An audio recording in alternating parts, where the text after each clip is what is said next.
Church family, this is Rob Pollard. He's been consistently coming for the last probably year and a half. It's been my honor to have a friendship united because of Christ with Rob. Our paths would never cross without Jesus Christ. What such a beautiful sermon. And Rob right now is going to share his confession of faith, what Jesus has done for him. All right, thank you. I've been coming to this church for about a year and a half, like Mike said, but before all that, I was born in Indianapolis, Indiana. When I was a child, I didn't have a lot of church contact. Here and there, I would maybe have some friends or, go to church with other families, things of that nature. And as time went on, my childhood went on, and I moved from one point of Indy to another part, and that grade school had a trailer outside the school where you could go, and I think it was once a week or twice a week we had to go out there for like an hour a day, and so I picked up a lot from that, but other than that there wasn't a whole lot of contact. And then finally, as I got a little bit older towards middle school, we moved to the state of New Jersey. Once I moved to the state of New Jersey, very little Christian contact of the Lord came. It was scarce at best. But as time went on, as I lived in New Jersey, at first I hated it when we moved out there. I was very angry at my parents, especially my dad, because it was his career change that got us out there. And then finally, I went and got out there, and I adapted to the area, and I made friends, and really got into what was going on out there. And that was really it came down to where we just got to partying, and one thing led to another, and as time went on, I was introduced to drug after drug after drug, and each time I enjoyed it. I went from drugs, alcohol, various girlfriends, and stuff like that. I would even, at the point where as I got older, I would go to bars and drinking and drugging. I was in rock bands, stuff like that, and having a good time.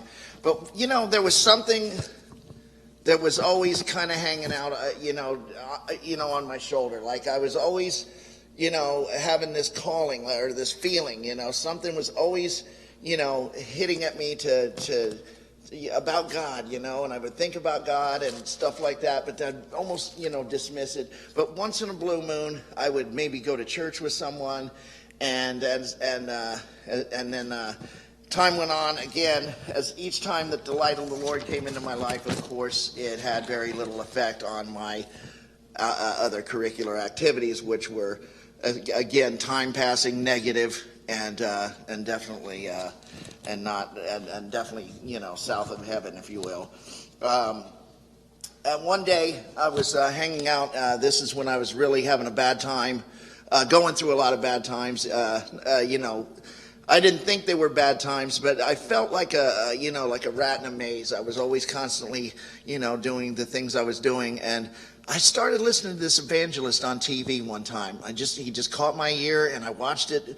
It was like a half hour or so long, and at the end he said, "Say this prayer with me if you want to, to be saved," and all that. So I said the prayer with this evangelist. I don't remember who the evangelist was, and I said it word for word with him. And for something happened to me like you wouldn't believe.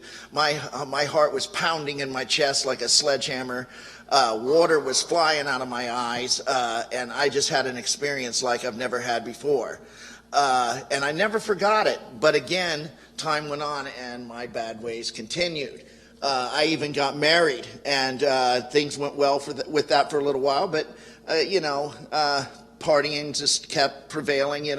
We were good people. We weren't bad people. We just did a lot of the wrong things. I did a lot of wrong things. When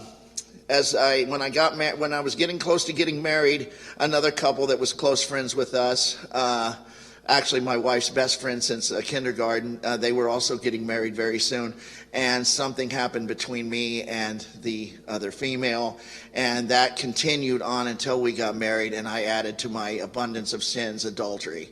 That's a sin that sticks with me almost as worse than all the others, because it's something that I'm still having a hard time getting over. But as time went on, my living in New Jersey was coming to an end. So was my marriage. I had a son in that time also. When he was born, things got okay for a little while, but still, it just didn't stop those ways. And when my dad died, I picked up an opiate addiction that just went from pain medication all the way to getting, drugs off the street, which is heroin. I had a heroin addiction for about 6 years, and when I finally was succumbing and getting over that, I moved to Indiana to come out here and live with my mom. I was divorced, getting divorced, and I met another couple. I was cooking at a bar and grill, and they said, "Yeah, they were talking about church and stuff. Because they were telling me they liked my cooking, and I said, "Yeah, I'd like to go." So I went with them. And, still kind of laid low about it, because anytime I mentioned me going to church, other people would be like, "Oh, what did lightning strike when you walked in there? Oh, did it burn down?" So I just kind of keep it to myself, and that just wasn't a healthy thing. So we, again, I did the church thing, and then I got another job cooking over at the old folks home behind the hospital, Riverview Hospital, and my supervisor's husband, Tom Burton, was a pastor of a small church off 16th Street. I ended up playing drums in their band, their church band and everything, but they had broken up after a little while, and because of low attendance and everything, and so I was kind of, without a church home again, and I was driving along on River Road, and I guess I was going a little fast, and a member of this church, who was a police officer, pulled me over. And he, was like, "Yeah, you're going a little fast," and we got to talking, and he was a real cool guy. His name's Josh Bloker, and I hope I said his last name right.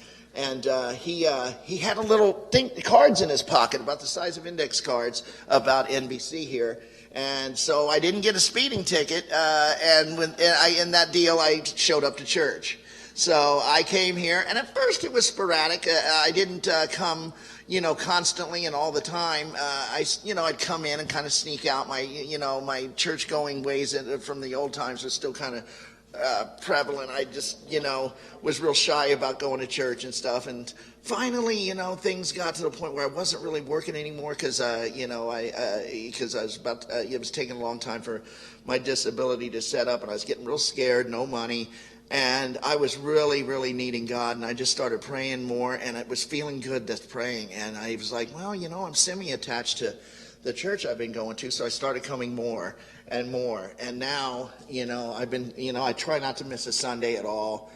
Folks, if you can, get involved in your small groups here. I've met so many special people. A lot of people that are a part of my life now that are like family. They can't, let's see now. Okay, yeah. Now, life, now that life with Jesus and Jesus, now that I am learning, and my desire to be here, I am still in the process of learning about being really saved. And I am loving this journey, and this journey, I have met some very influential people. Some have become very, very special to me. Pastor Seth started with counseling with me and meeting with me. Pastor Hack is always checking on me and advising me. And my friend, my teacher, my brother, Pastor Mike, who's been meeting with me, teaching me, helping me prepare for this, and also, my testimony here and with other things here in the church. Then there's some other very special folks, some I want to mention, who've become like a family to me. Peter Whitehouse and his wife Sarah and their beautiful daughters Anna and Emma, and their husbands Justin and Andrew have become like family to me. I love them very much, and they're very, very special to me.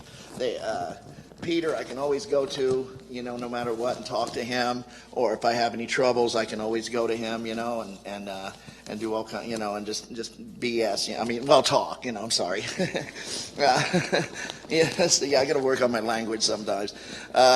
Also, folks that have become very influential to me are Josh and Sarah Hange, Josh and Amanda Dent and their family, Jonathan Tapp and Kelsey, and let's see, and a lot of other constant mentors and people that are a part of my life from coming here. Patricia, she's very special. I always get so happy to see her. Jim and Paul Bell, basically all the other folks that I've met in the small groups, Jim and Helen, Adrian and his family, and the list goes on and on of some of the folks, and I hope, I know I probably forgot some of you and maybe some of your names, but again, and my own family is very special to me. They've actually started coming here a little bit regularly. My brother-in-law and sister and nephew couldn't make it today, but they have really started liking the church here. And so anyway, coming to an end here, the Lord is just so cool, man. I'm so happy. I see no other way but to just get closer to Him and learn from Him every day. He's my Savior, my friend, my Father. Thank you, Lord. I feel so blessed to be here, and you are so cool. Thanks so much for not giving up on me, Lord, and I'm finally coming to church with no shame.